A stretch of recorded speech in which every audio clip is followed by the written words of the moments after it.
നമ്മളുടെ പ്രിയങ്കരായ മുഖ്യാതിഥികൾ ഇവിടെ എത്തിയതുകൊണ്ട് ഇനി ഇതിനെക്കുറിച്ച് കൂടുതൽ എന്തെങ്കിലും പറയുന്നതിൽ അർത്ഥമില്ല എന്ന് മനസ്സിലാക്കുന്നു.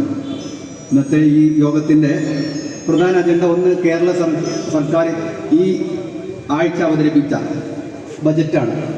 സാധാരണഗതിയിൽ ഒരു ഇടതുപക്ഷ സർക്കാരിൽ നിന്ന് നമ്മൾ പ്രതീക്ഷിക്കുന്നത് ദുർബല വിഭാഗങ്ങൾക്കും സമൂഹത്തിലെ ഏറ്റവും പിന്നോക്കം നിൽക്കുന്ന വിഭാഗങ്ങൾക്കുമൊക്കെ ഉള്ള നീതിയും അവരുടെ പുരോഗതിക്ക് വേണ്ടിയിട്ടുള്ള നിർദ്ദേശങ്ങളാണ് ഉണ്ടാവുക എന്നാണ് നമ്മൾ കരുതിയിരിക്കുന്നത്.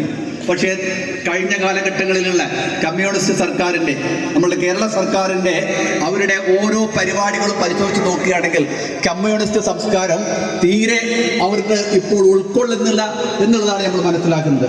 അവർ സുഖലോലുപന്മാരാണ്. അതുപോലെ തന്നെ അവർ ബൂർഷ്വാ സംസ്കാരങ്ങളും മറ്റു കാര്യങ്ങളിലേക്കുമൊക്കെ നീട്ടിക്കൊണ്ട് സാധാരണക്കാരൻ്റെ ഓരോ പ്രശ്നങ്ങളും അവർ വിസ്മരിച്ച് മുന്നോട്ട് പോയിക്കൊണ്ടിരിക്കുകയാണ്.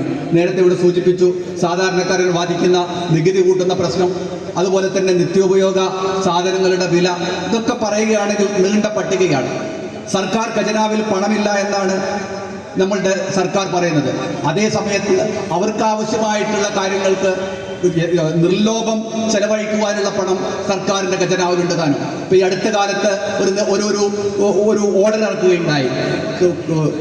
ഹൈക്കോടതിയിലുള്ള എല്ലാ ഗവൺമെന്റ് ലീഡർമാർക്കും 2020 മുതലുള്ള ശമ്പളം മുൻകാല പ്രാബല്യത്തോടുകൂടി വർദ്ധിപ്പിച്ചു.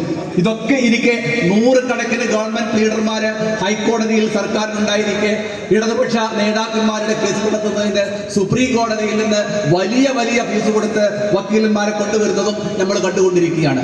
നമ്മൾ മനസ്സിലാക്കേണ്ടത്, സാധാരണക്കാരുടെ പ്രശ്നത്തിന് പണമില്ലാത്ത സർക്കാർ ഇവരുടെ കൊള്ളയും അതുപോലെ തന്നെ ഇവരുടെ ക്രിമിനൽ സ്വഭാവങ്ങളുമൊക്കെ ഇല്ലാതാക്കുന്നതിനും അതിന് നിയമത്തിന്റെ പരിരക്ഷ നേടുന്നതിനുമൊക്കെ കോടിക്കണക്കിന് രൂപയാണ് ചിലവാക്കിക്കൊണ്ടിരിക്കുന്നത്. ഇതൊക്കെ ഈ